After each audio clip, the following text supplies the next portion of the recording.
ओम शांति। आज बाबा के 16 जुलाई के महावाक्य हैं। बाबा ने कहा, मीठे बच्चे, जो सर्व की सद्गति करने वाला जीवन मुक्ति दाता है, वह आपका बाप बना है। तुम उनकी संतान हो तो कितना नशा रहना चाहिए। प्रश्न है, किन बच्चों की बुद्धि में बाबा की याद निरंतर नहीं ठहर सकती है? उत्तर है, जिन्हें पूरा पूरा निश्चय नहीं है, उनकी बुद्धि में याद ठहर नहीं सकती। हमको कौन सिखला रहे हैं ये जानते नहीं तो याद किसको करेंगे। जो यथार्थ पहचान कर याद करते हैं उनके ही विकर्म विनाश होते हैं। बाप स्वयं ही आकर अपनी और अपने घर की यथार्थ पहचान देते हैं। ओम शांति। अब ओम शांति का अर्थ तो सदैव बच्चों को याद होगा। हम आत्मा हैं, हमारा घर है निर्वाण धाम व मूल वतन। बाकी भक्ति मार्ग में मनुष्य जो भी पुरुषार्थ करते हैं उनको पता नहीं कहाँ जाना है, सुख किसमें है, दुख किसमें है, कुछ भी पता नहीं। यज्ञ तप दान पुण्य तीर्थ आदि करते सीढ़ी नीचे उतरते ही आते हैं। अभी तुमको ज्ञान मिला है तो भक्ति बंद हो जाती है। घंटे घड़ियाल आदि वह वातावरण सब बंद। नई दुनिया और पुरानी दुनिया में फर्क तो है ना। नई दुनिया है पावन दुनिया। तुम बच्चों की बुद्धि में है सुखधाम। सुखधाम को स्वर्ग, दुखधाम को नरक कहा जाता है। मनुष्य शांति चाहते हैं परंतु वहां कोई भी जा नहीं सकते। बाप कहते हैं, मैं जब तक यहाँ भारत में न आऊं तब तक मेरे सिवाय तुम बच्चे जा नहीं सकते। भारत में ही शिव जयंती गाई जाती है। निराकार जरूर साकार में आएगा ना।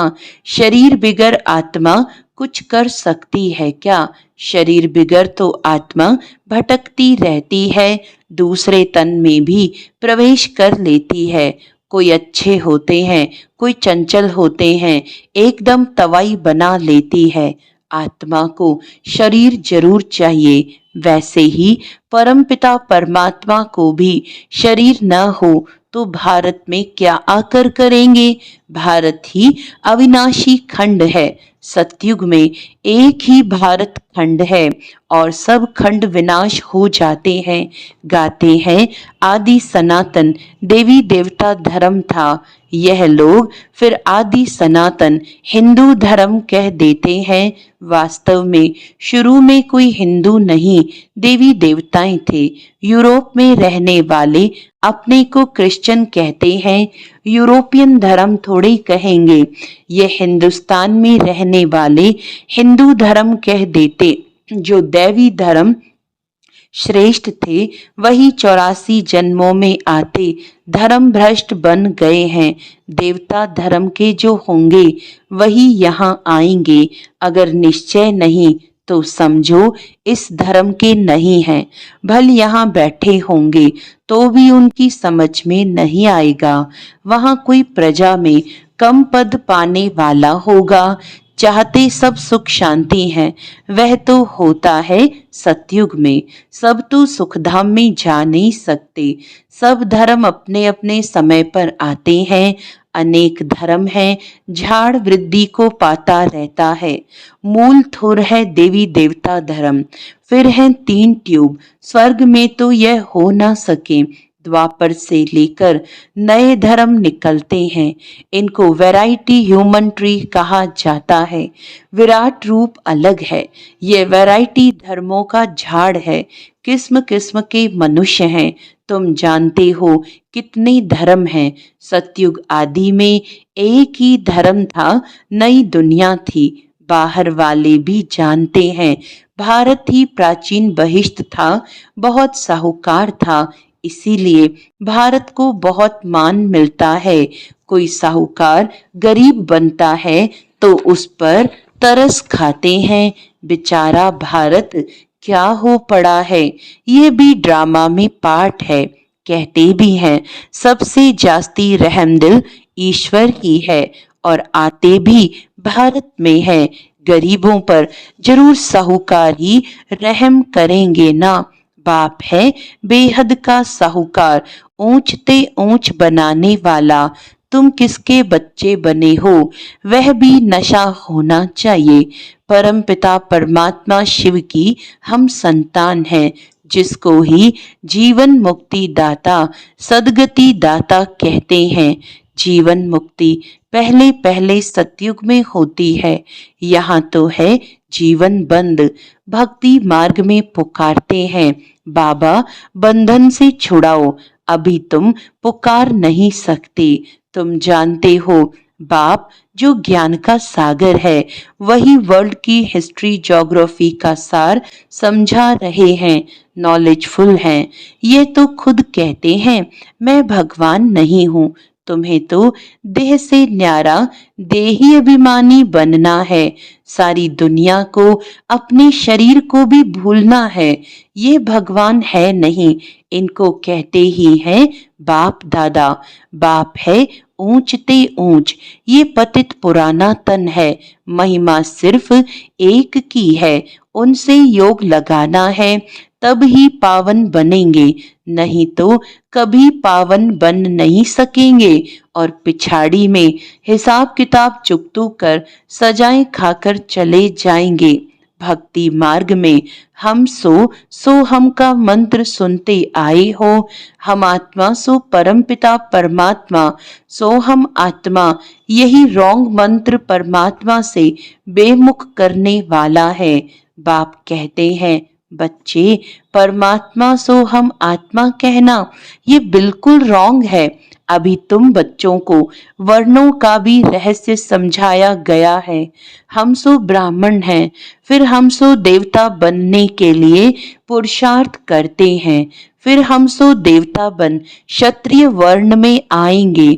और कोई को थोड़े ही पता है हम कैसे 84 जन्म लेते हैं, किस कुल में लेते हैं। तुम अभी समझते हो हम ब्राह्मण हैं, बाबा तो ब्राह्मण नहीं हैं। तुम ही इन वर्णों में आते हो।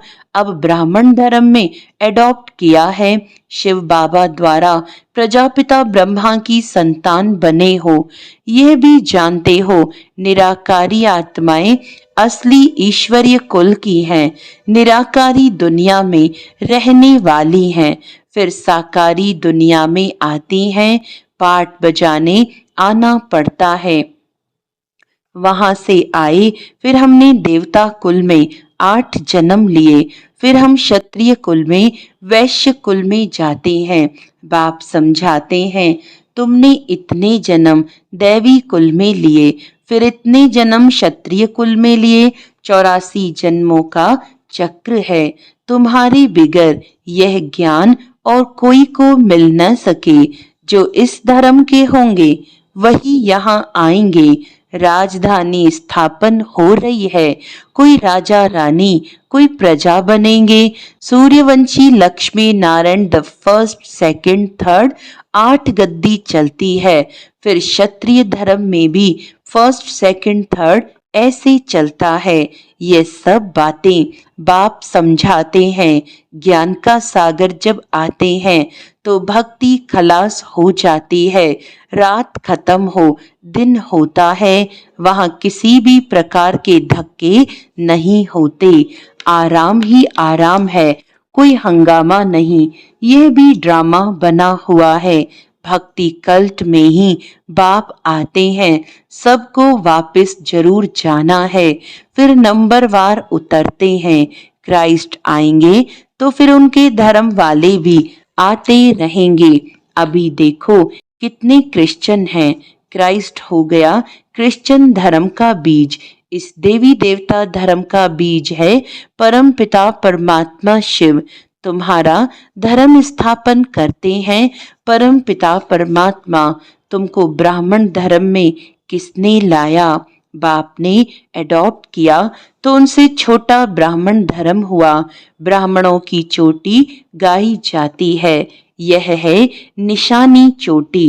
फिर नीचे आओ तो शरीर बढ़ता जाता है। ये सब बातें बाप ही बैठ समझाते हैं। जो बाप कल्याणकारी है वही आकर भारत का कल्याण करते हैं। सबसे अधिक कल्याण तो तुम बच्चों का ही करते हैं। तुम क्या से क्या बन जाते हो, तुम अमर लोक के मालिक बन जाते हो। अभी ही तुम काम पर विजय पाते हो, वहां अकाले मृत्यु होती नहीं, मरने की बात नहीं। बाकी चोला तो बदलेंगे ना, जैसे सर्प एक खाल उतार दूसरी लेते हैं। यहाँ भी तुम ये पुरानी खाल छोड़ नई दुनिया में नई खाल लेंगे। सतयुग को कहा जाता है गार्डन ऑफ फ्लावर्स। कभी कोई कुवचन वहां नहीं निकलता। यहाँ तो है ही कुसंग, माया का संग है ना, इसीलिए इनका नाम ही है रौरव नर्क।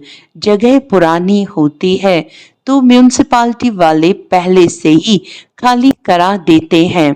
बाप भी कहते हैं जब पुरानी दुनिया होती है तब हम आते हैं, ज्ञान से सद्गति हो जाती है, राजयोग सिखाया जाता है।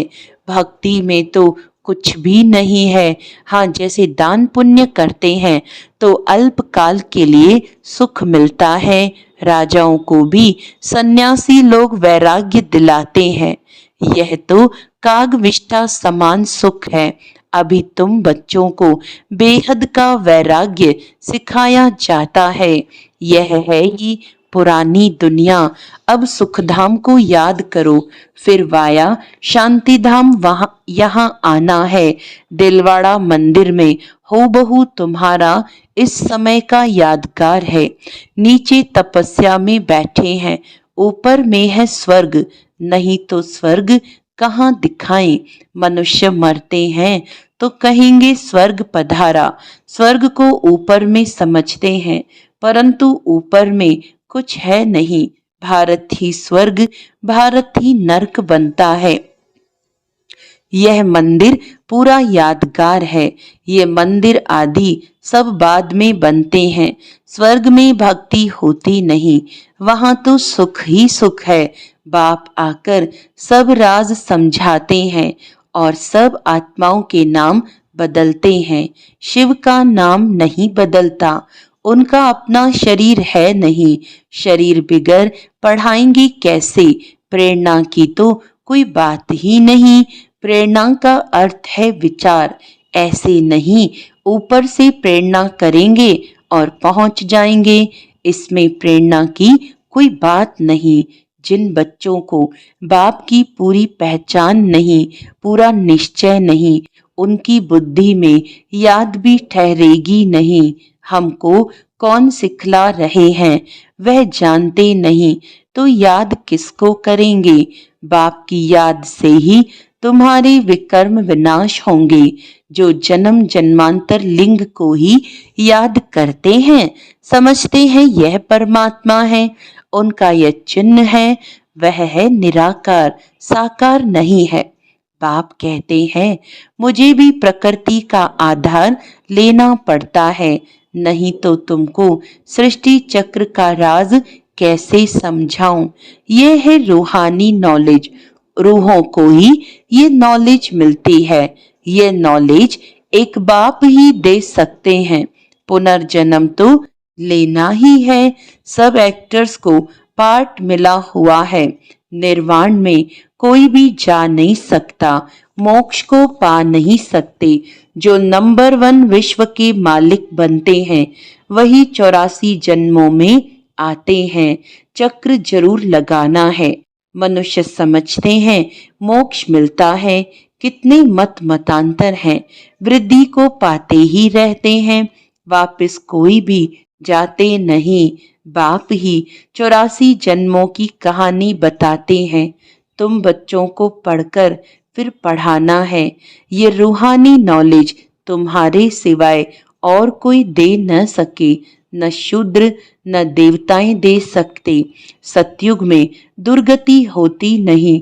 जो नॉलेज मिले ये नॉलेज है ही सदगति के लिए। सदगति दाता लिबरेटर गाइड एक ही है। सिवाय याद की यात्रा के कोई भी पवित्र बन न सके। सजाएं जरूर खानी पड़ेंगी, पद भी भ्रष्ट हो जाएगा, सबका हिसाब किताब चुकतू तो होना है ना। तुमको तुम्हारी ही बात समझाते हैं, और धर्मों में जाने की क्या पड़ी है। भारतवासियों को ही ये नॉलेज मिलती है।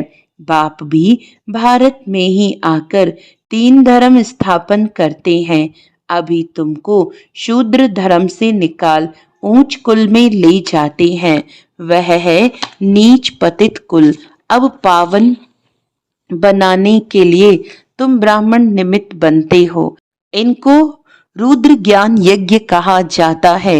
रुद्र शिव बाबा ने यज्ञ रचा है। इस बेहद के यज्ञ में सारी पुरानी दुनिया की आहुति पड़नी है, फिर नई दुनिया स्थापन हो जाएगी। पुरानी दुनिया खत्म होनी है। तुम ये नॉलेज लेते ही हो नई दुनिया के लिए। देवताओं की परछाई पुरानी दुनिया में नहीं पड़ती। तुम बच्चे जानते हो कि कल्प पहले जो आए होंगे वही आकर ये नॉलेज लेंगे। नंबरवार पुरुषार्थ अनुसार पढ़ाई पढ़ेंगे।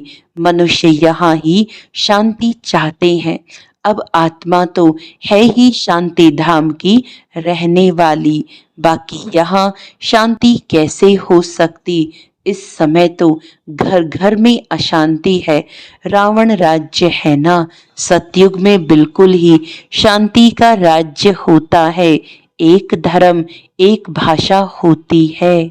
अच्छा, मीठे मीठे सिखिलदे बच्चों प्रति माता पिता बाप दादा का याद प्यार और गुड मॉर्निंग। रूहानी बाप की रूहानी बच्चों को नमस्ते। हम रूहानी बच्चों की रूहानी बाप दादा को याद प्यार गुड मॉर्निंग, नमस्ते नमस्ते नमस्ते जी। धारणा के लिए मुख्य सार है, इस पुरानी दुनिया से बेहद का वैरागी बन अपनी देह को भी भूल शांति धाम और सुख धाम को याद करना है। निश्चय बुद्धि बन याद की यात्रा में रहना है। हम सो हम के मंत्र को यथार्थ समझकर अब ब्राह्मण सो देवता बनने का पुरुषार्थ करना है। सभी को इसका यथार्थ अर्थ समझाना है।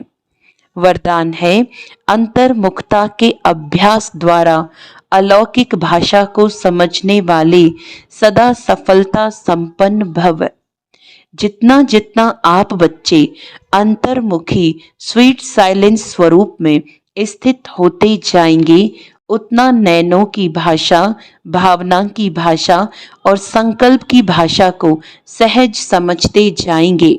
ये 3 प्रकार की भाषा रूहानी योगी जीवन की भाषा है। यह अलौकिक भाषाएं बहुत शक्तिशाली हैं। समय प्रमाण इन तीनों भाषाओं द्वारा ही सहज सफलता प्राप्त होगी। इसीलिए अब रूहानी भाषा के अभ्यासी बनो। स्लोगन है, आप इतने हल्के बन जाओ जो बाप आपको अपनी पलकों पर बिठाकर साथ ले जाए। अच्छा, आज का अव्यक्त इशारा है, वर्तमान समय विश्व कल्याण करने का सहज साधन अपने श्रेष्ठ संकल्प की एकाग्रता है। इससे ही सर्व आत्माओं की भटकती हुई बुद्धि को एकाग्र कर सकेंगे। विश्व की सर्व आत्माएं विशेष यही चाहना रखती हैं कि भटकी हुई बुद्धि एकाग्र हो जाए, वह मन चंचलता से एकाग्र हो जाए। इसके लिए एकाग्रता अर्थात सदा एक बाप दूसरा न कोई, इस स्मृति से एक रस स्थिति में स्थित होने का विशेष अभ्यास करो। अच्छा, ओम शांति।